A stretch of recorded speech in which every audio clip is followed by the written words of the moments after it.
おはようございます。たかしです。本日は10月2日水曜日、ただいま9時58分。それではポンド円とドル円の相場分析をやっていきましょう。最初にお知らせです。FX 初心者の方に向けて YouTube メンバーシップで基礎力アップ動画を毎週配信しています。トレードを基礎から学びたい、もしくは学び直したい方はぜひご利用ください。では前半はポンド円、後半はドル円をやっていきます。まずはポンド円の日足からです。昨日の日足は陰線ですね。その前、月曜日が陽線、そして火曜日が陰線、そして金曜日は大きめの陰線なんですね。ですのでこの金曜日の大きめの陰線から現在踊り場を作ってそこから再下落するのか、それとも今下げ止まりを作ってここから上昇できるのかというところです。大枠では現在日足はこの直近の高値を超えてきたんですね。なんですけれども、直近の高値を超えてからの現在下落中ですので、この下落がどこまで行くかっていうところを見ておきたいです。現在地付近で下げ止まるのか、もう一段下落してくるのか。下落してくるとすれば、このあたりですね、188円ぐらいまでの下落が考えられます。では4時間足です。4時間足は方向感がありませんね。月曜日は上昇、そして昨日火曜日は下落っていうところで、月曜日の上昇分をほぼ行ってこいで戻してきております。そして本日はどうなるかですが、このオレンジの水平線、この月曜日もそうですし、昨日もそうです。一旦下げ止まっている、昨日も一旦下げ止まっているような感じを受けますので、ここからの上昇、そうすると直近の高値付近まで、このオレンジの水平線ですね、192円ぐらいまでの上昇、ここを超えてくるとこの上、193.5 付近までの上昇が考えられますが、もし現在地を下抜けてくれば、今 GMMA の青帯、ここを通っているんですよね。そして現在青帯の下に入っているということは、今ここ上昇しそうになってますが、当然 GMMA の青帯から上値を抑えられて下落っていうことが考えられます。そうなるともう一段下落、先ほど言った188円付近、このあたりまでの下落が考えられます。ストキャスティクスは今ゴールデンクロスしそうになってますが、場所としては中途半端ですので、もうちょっと下落余地があると思うんですね。そう考えると、現在地付近から本日上昇から始まってますが、もう一度安値更新してからの上昇みたいな、動くとすればこういう動き方をしてくる可能性を考えておきたいです。では1時間足です。1時間足この黄色のゾーンっていうのは過去の抵抗ゾーンで揉み合いゾーンなんですね。わかりにくい動きをしますよっていうのがこの黄色のゾーンの中の動きです。ですので、この中では上がったり下がったりというわかりにくい動きですね。こういう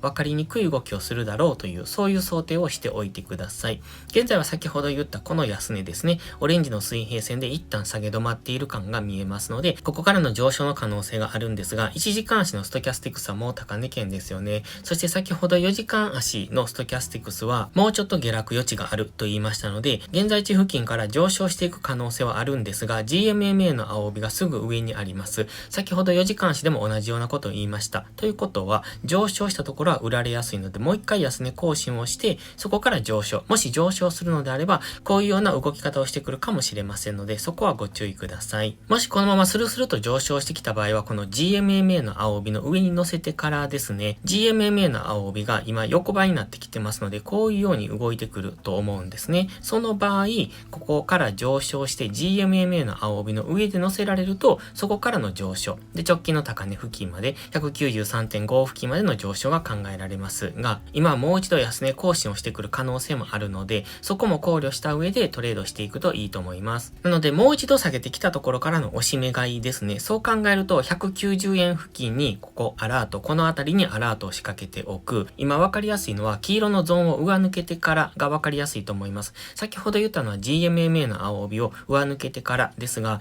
確実なのは先ほどこの黄色のゾーンは分かりにくい動きをすると言いましたので、このゾーンを上抜けてからですね。なので、190円付近と、それから192円付近、このあたりにアラートを仕掛けておくといいと思います。トレーディングビューではこういった描画とか、あとはアラートなんかも簡単に設定できますので、使いやすいチャートをお探しの方は、トレーディングビューの URL 概要欄に貼っておきますし、無料登録でできますので、一度そちらを試してみてください。ではドル円を見ていきましょう。ドル円の昨日は、ローソク足実体部分がほぼない状態ではあります。上下に髭を出しておりますので、方向感が分かりにくいっていうのが現状ですね。ですので、ざっくりと昨日の高値、昨日の安値というところを意識しておくくといいと思います。現状は下落トレンド中だという話はしてますね。ここからこういった感じでこういう風な下落トレンドを描いてますので、ここから下落していくのかどうかっていうところを現在見ております。もちろんここ上昇上抜けてくる可能性もありますので、その場合は現在地付近で揉み合ってからの上抜けというところを考えておきたいので、今はそれがどちらになるのかがわからないところなので、下落するかもしれないし上昇するかもしれないの両方を見ておくといいと思います。では4時間足です。ドル円の4時間足、こちらも方向感がないんですね。日足は下落トレンドなんですが、4時間足は上がったり下がったりという方向感のない動きをしております。GMMA の青日、今横ばいですよね。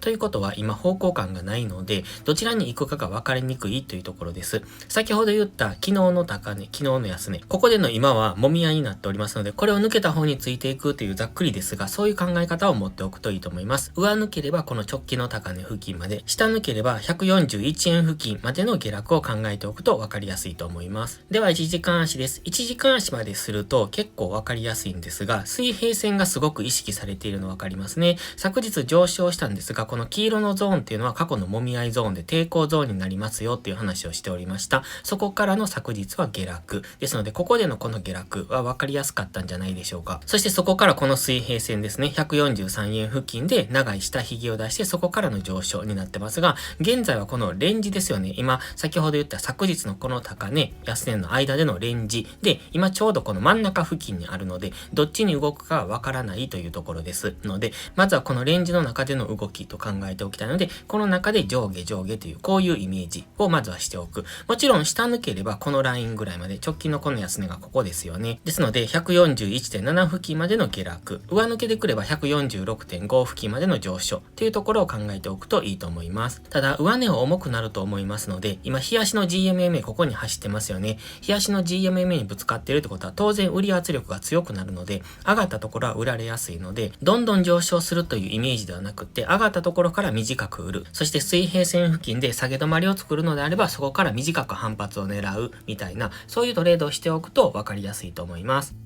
それでは本日は以上です。この動画が分かりやすいと思ったら、いいねとチャンネル登録をお願いします。そして最後にお知らせです。ノートのメンバーシップ会員を募集中です。毎朝更新の相場分析に加え、週末には分かりやすいスキルアップ動画を投稿してます。FX で勝てるかどうかは知識量の違いが決め手です。週末動画でどんどんその知識を蓄えていってください。FX を基礎から学びたい、知識レベルを上げたい、そんな方のお悩みを解決します。また、ノートでは有料マガジンを含め複数の視聴プランをご用意してます。ノート限定の掲示板機能ではリアルタイムな相場の気づきも投稿してます。また、限定動画だけをご希望なら YouTube メンバーシップでもご視聴いただけます。詳細は概要欄をご覧ください。それでは本日も最後までご視聴ありがとうございました。たかしでした。バイバイ。